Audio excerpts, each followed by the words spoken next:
Mercedes W14 has shown much better performance during the Australian Grand Prix, and fans hope it only continues to improve. They were able to close the gap to Red Bull and even outperform them at some points of the race. However, they still have a long path ahead of them if they want to compete for the World Championship seriously this year, and their factory in Brackley is hard at work developing their car and squeezing every last bit of performance from it. In this video, I will discuss the planned upgrades to the W14 and the problems they will face in beating Red Bull in future races. Both Lewis Hamilton and George Russell had a swell weekend, excluding Russell's DNF. They showed fantastic pace in all sessions, and Russell was able to put his vehicle on pole for race day. Even during the race, they seemed to have excellent starts, beating the Red Bull to turn 1. This allowed them to lead for the first several laps, with both cars ahead of Verstappen. An analysis of the team's pace also showed they were faster than Red Bull on the corners, which signaled a better grip overall. Nevertheless, Red Bull still managed to be faster than them in the straights and had a considerable advantage over the silver arrows when the drag reduction system was active. This allowed Verstappen to overtake Hamilton without any trouble. And even if the DRS were not active, he would have easily executed the move. From there onwards, Mercedes could not do anything to catch up and had to settle for second place on the podium.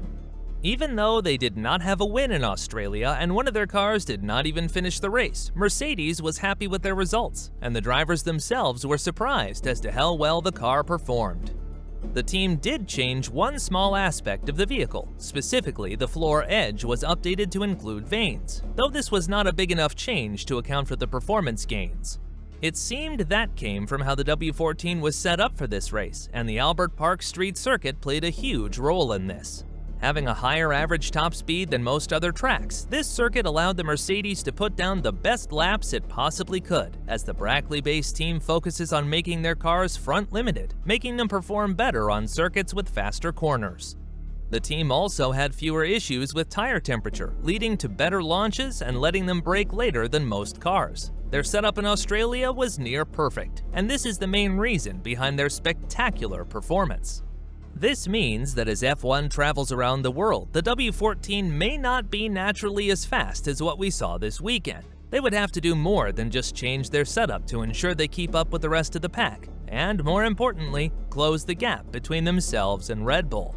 The silver arrows were only 2.5 tenths of a second slower per lap than the Bulls, and this difference could be made up if serious upgrades are made to the car. The team is expected to launch such upgrades in Imola in May. There is approximately a month and a half until the Emilia-Romagna Grand Prix, which gives the factory enough time to experiment and design new parts for the car. They plan to drop the upgrades in Baku, but team boss Toto Wolff recently announced that they won't have major changes until Imola, though that date could extend even further. We are doing good steps, good developments, but you have to run them, confirm them, produce them. Wolff told Sky Sports F1 in Melbourne on Friday, so I think we are not looking for introduction before Imola. We want to do it right. We shouldn't expect a miracle. The next 3 races, including Australia, we won't be adding any performance. It's finding the best setup solutions, tire, in the right window. Wolff said, "We had a bit of a moment where it became so much clearer after the Bahrain race. We were trying to make something work which we really weren't able to unlock, and now the past is clear. It is not going to be easy, it is going to take time, but we know where we are heading." This also further proves that Mercedes' pace in Australia had to do with the car's setup and not any changes made to it. The team also told fans that the W14 will look very visually different at the end of the season compared to now, suggesting the changes that will be made are significant. The main upgrade that had been hinted at has to do with the car's side pod design, which will step away from the zero pod concept they are using now.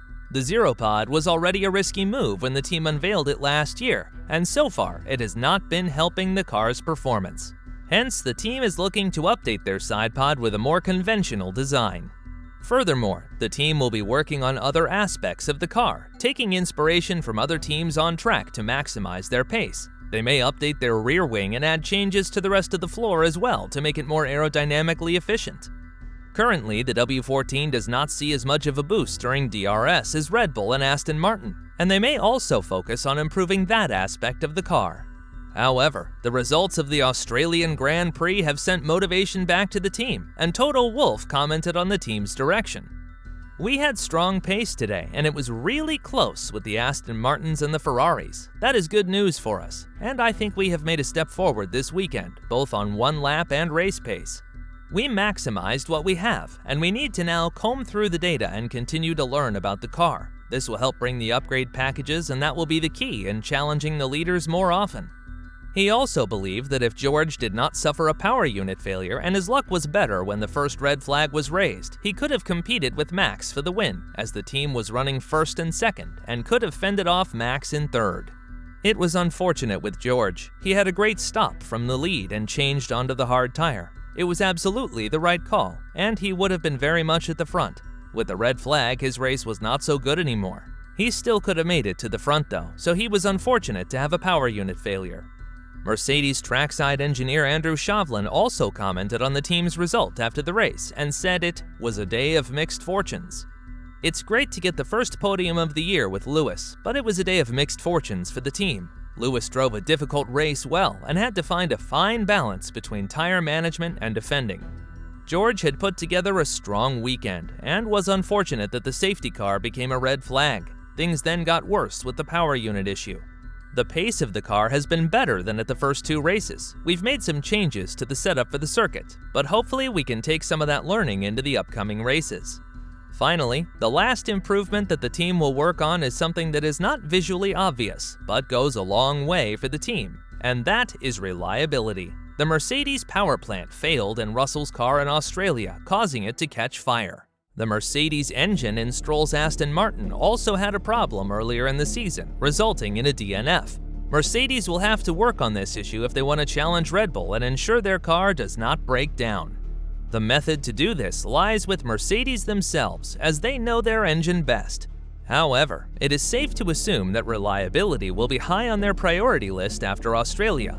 Both Mercedes drivers feel they are on the right path as well and were surprised to see the car perform so well. They believe they can catch up to the Red Bulls, though it will not be easy by any means.